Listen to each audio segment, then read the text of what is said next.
ذکر ہوتے ہیں خالی معصومین کے اور خاص طور سے جو جاہلین غیر علماء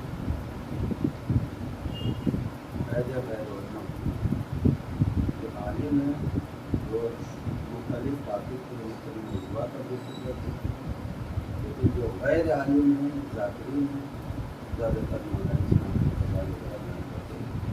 اور امام حسین علیہ السلام سے مسائل، امام حسین علیہ السلام نے کیا بیان کیا ہے، مدینے سے چلے ہیں اور مکہ پہنچے، مکہ سے کربلا آئے ہیں، کیا کیا گفتگو کی ہے، کیا پیغام دیا ہے اور ان کا ہدف کیا ہے کربلا میں، اور کس چیز کو امام پسند کرتے ہیں، جو یہ بیان نہیں زیادہ تر مسائل نہیں۔ لیکن آج کی مجلس میں بچاتے امام حسین علیہ السلام کس چیز کو پسند کرتے تھے اور اس کو کہاں ظاہر کیا ہے تو عمل کرتے رہے، لیکن کربلا میں اس چیز کا اظہار کیا دشمن کے سامنے۔ اور مجلس کا ہدف یہ ہونا چاہیے کہ نہ کہ یہ فلاں جگہ مجلس والے، فلاں تعلقات والے، فلاں صاحب کیا کرتے ہیں، وہاں نظر مولا بھی ہے۔ مجلس کا ہدف ذکر اہل بیت کا سننا، اور اگر کوئی ایسی چیز بیان ہو جو اہل بیت نے جس کے اوپر عمل کیا ہے یا حکم دیا ہے اس کو اپنی زندگی میں ڈالنا۔ ہمارے اندر اگر کچھ کمیاں پائی جاتی ہیں اس کی اصلاح ہونا چاہیے، ورنہ مجلس کا کوئی فائدہ نہیں۔ جب تک ہم معصومین کے جو انہوں نے حکم دیا ہے، انہوں نے عمل کیا، ان کی جو سیرت جو ہے یا جس چیز کے لیے بیان کیا ہے کہ خدا کیا چاہتا ہے، ہم کو کیا کرنا چاہیے، اگر ہم اس چیز پر عمل نہیں کرتے تو فائدہ کیا ہے؟ مجلس کا ہدف کیا ہے؟ خدا کو پہچاننا، اہل بیت کو پہچاننا، اور پھر ہم کو اس راستے پر چلنا جس راستے کو بتانے کے لیے اہل بیت آئے تھے، اور جس مقصد کے تحت امام حسین نے قربانی کی، وہ مقصد، وہ ہدف ذہن میں ہونا چاہیے۔ اگر مجلسیں سن کر ہماری زندگی میں تبدیلی، ہمارے نفس میں تبدیلی نہیں آئی، ہمارے مزاج و کردار میں تبدیلی نہیں آئی، ہم نے اپنی اصلاح نہیں کی تو فائدہ کیا؟ عزیزان گرامی،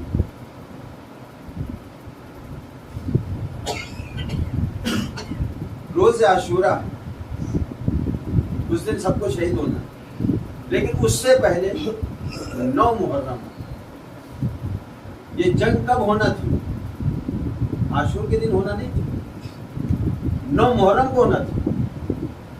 عمر سعد نے امام حسین کے حصار، ایک لمبا حصار بنا دیا تھا دور تک، لیکن 9 محرم کو عمر سعد نے آرڈر دیا اپنے سپاہیوں کو کہ تم سب گھوڑے پر سوار ہو جاؤ، اور جو محاصرہ اتنا لمبا ہے اس کو تنگ کر دو حسین کے لیے،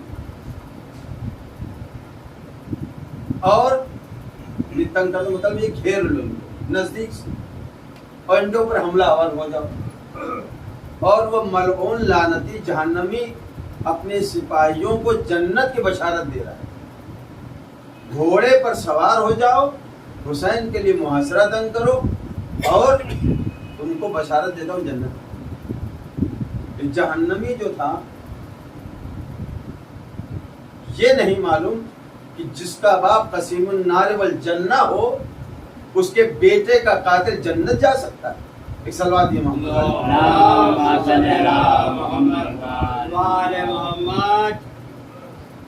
امام حسین علیہ السلام خیمے کے سامنے شمشیر پر ٹیک لگائے کھڑے ہوئے تھے۔ اچانک انہوں کی تاریخ خواب میں دیکھا کہ نانا تشریف لائے، اور نانا کہہ رہے ہیں رسول خدا اے میرے بیٹا حسین کل تو میرے پاس آ جاؤ۔ ادھر امام کے اوپر غنودگی تاری ہے، ادھر لشکر عمر سعد 9 محرم کو خیام حسینی کی طرف آ رہا ہے. بی بی زینب نے جب گھوڑوں کے ہنہنانے کی آواز اور ان کے ٹاپوں کی آواز سنی، گھبرا کے امام حسین کے پاس آتی، کہتے بھیا یہ تو لشکر عمر سعد آ رہا ہے. امام حسین نے جناب عباس کو بلایا اور جملہ کہا بنفسی انت. امام معصوم جناب عباس کی عظمت سے ظاہر ہوتی ہے کہ اگر امام معصوم کسی کے لیے کہہ دے میری جان تم پہ قربان ہو جائے، اس کی کتنی عظمت ہوگی. یہیں سے اندازہ لگائے جناب عباس کی کتنی عظمت ہے. امام حسین فرما رہے ہیں بھیا عباس تم پر میں فدا ہو جاؤں، میری جان تم پر قربان ہو جائے. جاؤ عمر سعد کے پاس اور کہہ دو کہ ایک شب کی مجھے مہلت دے دو. امام حسین نے ایک شب کی مہلت لی ہے کیونکہ تقدیر میں عاشور کا دن تھا شہادت کا. اور امام حسین نے کیوں مہلت مانگی جبکہ عاشور کے دن شہید ہونا ہی ہونا ہے؟ یہ عاشور کے دن کیوں ہوا ایسا؟ اگر مہلت نہ لی ہوتی تو 9 محرم کو جنگ چھڑ جاتی. عمر سعد نے لشکر بھیج دیا تھا کہ خیام حسین کے نزدیک ہو جاؤ، لیکن امام حسین نے مہلت مانگی.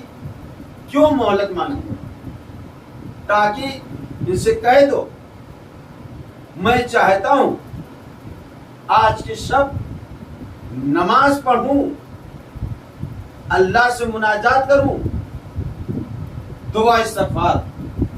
فَهُوَ يَعْلَمُ، میرا پروردگار جانتا ہے، انی احب الصلاۃ، میں نماز سے محبت کرتا ہوں، وَتِلَاوَةَ کتابہ، اور قرآن کریم کی تلاوت سے محبت کرتا ہوں، وَكَثْرَةَ الدُّعَاءِ وَالْاِسْتِغْفَارِ، اور کثرت دعا اور استغفار سے محبت کرتا ہوں. کیوں مہلت مانگی ہے؟ اس لیے مانگی ہے جبکہ امام کی پوری زندگی عبادت میں گزر رہی تھی، نماز میں، تلاوت کتاب میں، دعا میں، استغفار میں. کیسی امام نے دعا فرمائی؟ خود امام حسین. مشہور و معروف دعا کیا ہے؟ دعا عرفہ. ایسی دعا اس طرح کی جلدی ملے گی نہیں. جس طرح سے امام حسین نے میدان عرفات میں کھڑے ہو کر خدا سے مناجات کی ہے اور اپنے رب کو پہچانوایا ہے، اپنے رب کی مدح و ثنا کس انداز میں کی ہے، اس کے بعد اپنے کو کس طرح بتایا کہ میں تیرے آگے کیا ہوں، تو رب جلیل ہے اور میں تیرا عبد ذلیل ہوں. اپنے رب کے سامنے گڑگڑا رہے ہیں، آنکھوں میں آنسو جاری ہیں. اور اسی دعا میں یہ فرمایا کہ جس نے اپنے رب کو پا لیا، جس نے اپنے خدا کو پا لیا، اس نے کھویا ہی کیا ہے، اور جس نے خدا کو کھو دیا اس نے پایا ہی کیا ہے. صلوات دی محمد عزیزان گرامی. تو امام حسین علیہ السلام نے کس لیے مہلت مانگی؟ 4 چیزوں کے لیے. کیا؟ نماز. انی احب الصلاۃ، میں نماز سے محبت کرتا ہوں. کیوں؟ سب سے پہلے نماز کا نام لیا ہے، کسی اور چیز کا نام نہیں لیا. پوروے دین میں روزہ بھی ہے، حج بھی ہے، بہت سے اعمال ہیں، لیکن نماز کا پہلے نام لیا. انی احب الصلاۃ، میں نماز سے محبت کرتا ہوں. کیوں؟ نماز ایک ایسی عبادت ہے جو انسان کو خدا سے نزدیک کر دیتی. نماز ایک ایسا ذکر ہے، نماز ایک ایسی عبادت ہے جو خدا سے کلام کرواتی ہے. نماز ایک ایسی عبادت ہے جو نیت سے لے کر سلام تک کہیں پر فاصلہ نہیں ہے. کھڑے تو ذکر ہے، رکوع میں تو ذکر ہے، سجدے میں تو ذکر ہے، کھڑے ہو رہے تو ذکر ہے، ہر حال میں ذکر الہی ہوتا رہتا ہے، کسی اور عبادت میں ایسا ذکر نہیں ہوتا۔ ایک صلوات دیجیے محمد۔ یہ افضل اعمال میں سے، کسی اور عبادت کے لیے یہ نہیں کہا گیا، نہ روزے کے لیے، نہ حج کے لیے، کسی کے لیے نہیں کہا گیا۔ اگر روزہ قبول تو سارے اعمال قبول، اگر روزہ رد کر دیا گیا تو سارے اعمال رد۔ نہ حج کے لیے کہا گیا کہ اگر حج قبول تو سارے اعمال قبول، اگر حج رد کر دیا تو سارے اعمال رد نہیں، بلکہ ان قبلت قبلا ما سواہا وان ردت رد ما سواہا۔ اگر یہ آپ کی نماز قبول ہو گئی تو سارے اعمال قبول ہیں، اور اگر نماز رد ہو گئی تو سارے اعمال بیکار رد ہو جائیں گے۔ ایک صلوات دی محمد۔ اور کسی عمل کے لیے نہیں کہا گیا۔ قرآن آواز دے رہا ہے ان الصلاۃ تنہی عن الفحشاء والمنکر، نماز جو ہے وہ انسان کو برائیوں سے روکتی، کسی اور عمل میں وہ بات نہیں ہے جو نماز کے اندر پائی جاتی ہے۔ روزے میں انسان جب نماز پڑھتا ہے تو باوضو رہتا ہے، ویسے بے وضو رہتا ہی نہیں، جبکہ وضو کی بڑی فضیلت ہے۔ ماہ صیام میں کم سے کم روزے کی حالت میں آدمی زیادہ تر کوشش کرے باوضو رہے۔ حج میں کیا انسان مستقل باوضو رہتا ہے؟ نہیں، جب کوئی ارکان انجام دینا ہوگا اسی وقت وضو کرے گا۔ لیکن نماز ایک ایسا عمل ہے کہ جس کے پہلے وضو ضروری ہے اور آخر تک باقی رہنا ضروری ہے۔ صلوات محمد والے۔ جب تک نماز تمام نہ ہو وضو کا باقی رہنا واجب ہے، ضروری ہے۔ تو یہ نماز ایک ایسا عمل ہے۔ انی احب الصلاۃ وتلاوۃ کتابہ، اور قرآن کی تلاوت یہ معمولی چیز نہیں ہے۔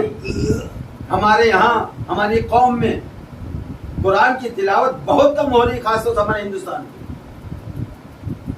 دوسرے ملکوں میں ایران وغیرہ میں کافی تلاوت ہوتی ہے، لیکن ہمارے ملک میں اس قرآن کی تعلیم سے بہت دور ہے۔ جبکہ یہ تعلیم، قرآن کی تعلیم ایک ایسی تعلیم ہے، یہ ایک ایسا علم ہے کہ جو شکم سے تعلق نہیں رکھتا بلکہ روح کی غذا ہے، یہ جس کا تعلق دنیا سے بھی آخرت سے بھی ہے۔ اگر تلاوت قرآن کرتے رہیں گے دنیا میں بھی فائدہ پہنچائے گی، قبر میں بھی فائدہ پہنچائے گی، برزخ میں فائدہ پہنچائے گی، محشر میں فائدہ پہنچائے گی۔ اس کا تعلق دنیا سے بھی ہے، آخرت سے بھی ہے، اور صرف اپنے سے تعلق نہیں ہے، جس نے پڑھوایا ہے اس کو بھی ثواب پہنچتا رہتا ہے، چاہے وہ زندہ ہو چاہے مر جائے۔ ایک صلوات دیجیے محمد پڑھوانے والا اگر ماں باپ ہیں، اپنے بچے کو قرآن کی تعلیم دلوائی، زندہ رہیں گے، بچہ اگر قرآن کی تلاوت کرتا رہے گا تو ماں باپ کو اجر ملتا ہے، اس کو تو ملے گا ہی، ماں باپ کو اجر ملتا رہے گا۔ ہم اگر ماں باپ دنیا سے چلے جائیں تب بھی اگر وہ قرآن کی تلاوت کرے گا تو ماں باپ کی روح کو اس کا ثواب پہنچتا رہے گا، اور اگر ارسال کر دے تلاوت کو تو کتنا بہتر ہوگا، اور زیادہ ثواب ملے گا۔ ایک صلوات جی محمد۔ لیکن کیا اس چیز پہ توجہ نہیں ہے؟ دنیاوی تعلیم جس کا تعلق صرف دنیا سے ہے اور شکم سے ہے، پیٹ سے، مادیات سے ہے، ہم اس کے اوپر لاکھوں روپیہ خرچ کر کے کہ یہ بن جائے، وہ بن جائے، ڈاکٹر بن جائے، انجینئر بن جائے، لاکھوں روپیہ خرچ کر دیتے ہیں۔ لیکن تعلیم قرآن دلانے، قرآن پڑھانے کے لیے ایک سستا مولوی طالب علم ڈھونڈا جاتا ہے، اور جو انگلش میڈیم پڑھانا ہوتا ہے وہ ایک سبجیکٹ کا 1,000 روپیہ دینے کو تیار ہے، اور بعض جگہ تو بہت زیادہ لیتے ہیں۔ دنیاوی تعلیم جس کا تعلق صرف دنیا سے ہے، اس کا تعلق آخرت سے نہیں ہے، اس کے اوپر لاکھوں روپیہ خرچ کر دیا جاتا ہے۔ یہ نہیں سوچتے کہ اگر ہمارا بیٹا قاری قرآن بن جائے گا تو اس کو بھی فائدہ پہنچے گا اور ہم کو بھی فائدہ پہنچے گا۔ قرآن کی عظمت کیا ہے سنتے ہیں لیکن عمل نہیں ہے۔ یاد رکھیے، جس گھر میں قرآن کی تلاوت ہوتی ہے اس گھر میں رحمت کے فرشتے نازل ہوتے ہیں۔ یہی نہیں،